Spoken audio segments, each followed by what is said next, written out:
क्या सामाजिक चेतना जरूरी? चलो इस सवाल को इस विचार पर केंद्रित करते हैं कि एक से दो और दो से संतान प्राप्ति पश्चात परिवार की मूल जरूरत एक मानवीय चित्त में कैसे महसूस हुई। एक से दो होने के मूल दो कारण बने, एक शारीरिक आकर्षण और दूसरा मानसिक अकेलापन। आदिकाल में जब बल का प्रयोग कर अपनी अपनी जमीन और सल्तनतों पर कब्जा किया जाता था, एक से ज्यादा स्त्री से संबंध होने वाली संतानें एक दूसरे से उन्हीं सल्तनतों में अपने अपने हक की लड़ाई करती थीं। और इसीलिए जब इस बात पर चिंतन किया गया कि इसका समाधान क्या है, तो कुछ ज्ञानी बुजुर्गों ने उपाय निकाला जिसका नाम रखा विवाह। विवाह एक स्त्री और एक पुरुष को एक दूसरे के साथ एक बंधन में बांध देता है, जहां एक पारिवारिक व्यवस्था उन्हें किसी और के साथ संभोग और संतान प्राप्ति की इजाजत नहीं देती। अब यहां से जब परिवार बने, तब जंगली जानवरों से बचने के लिए या फिर और ताकतवर व्यक्तिगत से लड़ने के लिए अपने अपने परिवार और सल्तनत की सुरक्षा के लिए झुंडों में रहना शुरू हुआ और ऐसे समाज की मूल जड़ स्थापित हुई और एक समान विचारधारा पर आधारित उसका धर्म, जाति, नियम, कानून, रीति रिवाज तय किए गए और उस समाज में एक सर्वसहमति से एक नायक चुना जाता जो उस समाज को साथ रखने का एक जिम्मेदार किरदार होता। पर अहम कहां तक पीछा छोड़ेगा और तब मानसिक इच्छाओं के तल पर एक सामाजिक विचार में श्रेष्ठ बनने की होड़ में अहम ने जन्म लिया और अब तुलना और इत्यादि नकारात्मक भाव और अलगाव ने समाज को एक व्यवहारिक से व्यापारिक रूपरेखा दे दी। धर्म और राजनीति ने उससे हाथ मिला के उसे एक बहुत बड़ा कारोबार बना दिया, जहां समाज के तथाकथित ठेकेदारों की दिनचर्या में बस अपने ही अस्तित्व का बोलबाला और अपनी ही कुर्सी का बचाव जैसे रोजमर्रा सा हो गया।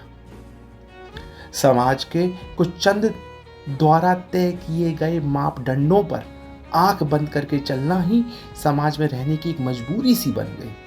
कुछ श्रेष्ठतम अपने से नीचे आर्थिक स्तर के और उम्र में छोटे बुद्धिजीवी की आवाज को धीमा या अनसुना करके अपने ही अस्तित्व की सुरक्षा में लगे रहे और उसे सामाजिक एकता का नाम दे देकर एक मानो अपनी तानाशाही चलाते रहे।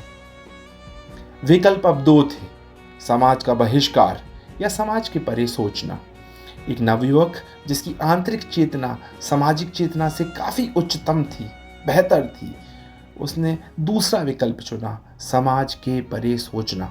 और तब वह सारे सामाजिक जादूगरों का जादू धीरे धीरे उस नवयुवक पर प्रभाव करना बंद कर गया। पर इससे उन ठेकेदारों की छवि पर, उनके अस्तित्व पर प्रश्नवाचक सा चिन्ह जैसी स्थिति आ गई और उन सब ने मिलकर हर तरीके से उस युवक का प्रोत्साहन कम करने की और समाज में जैसे एक अतिरिक्त व्यक्ति जैसी मनस्थिति समाज में उसकी बना दी। पर कहाँ एक शेर के बच्चे को गीदड़ों से डर लगता है। उस नवयुवक ने अपने मूल्यों पर और अपने स्वाभिमान पर कभी सौदा नहीं किया और समय चलते उसके साथ उसके ही जैसे वैचारिक लोग जुड़े जो उसके विचारों से सहमति या असहमति के परे संवेदनशील थे। अब सवाल यह है कि आज के आधुनिक आर्टिफिशियल इंटेलिजेंस की युग में क्या एक समाज, क्या एक परिवार, क्या एक व्यक्तिगत को इन छोटी छोटी बातों पर अपना समय व्यर्थ करना चाहिए? क्या अब ये जरूरी नहीं कि एक सामाजिक व्यवस्था अगर एक दूसरे को प्रोत्साहित या आगे ना बढ़ा पाए, साथ भी खड़ी ना हो पाए, कम से कम एक नकारात्मक ऊर्जा और रुकावट तो ना बने? अंत में बस कुछ चंद पंक्तियों के साथ अपने शब्दों को विराम दूंगा। तुम बढ़ो, सब बढ़े, बड़े परिवार तुम्हारा और हमारा समाज। तुम बड़ो, सब बड़े, बड़े परिवार तुम्हारा और हमारा समाज। मूल में तुम बस दे दो थोड़ा सा प्यार और सम्मान, नहीं चाहिए तुमसे कोई भी ज़्यादा ब्याज। मूल में तुम बस दे दो थोड़ा सा प्यार और सम्मान, नहीं चाहिए तुमसे कोई भी ब्याज। अगर जबरदस्ती की तुमने मेरे से तो मुबारक हो तुम्हारी ये सामाजिक रीत और रिवाज। चुप नहीं कर पाएगा तुम्हारा समाज, कभी भी मेरी सत्य और स्पष्ट ऊंची आवाज। कोशिश कर लो और शायद कामयाब भी हो जाओगे, मेरी किस्मत मुझसे ना छीन पाओगे। अगर मार भी दिया तुमने मुझे किसी तरीके से, कर मान लो मार भी दिया तुमने मुझे किसी तरीके से, मेरी आत्मा से बचकर कहाँ जाओगे, मेरी आत्मा से बचकर कहाँ जाओगे। धन्यवाद।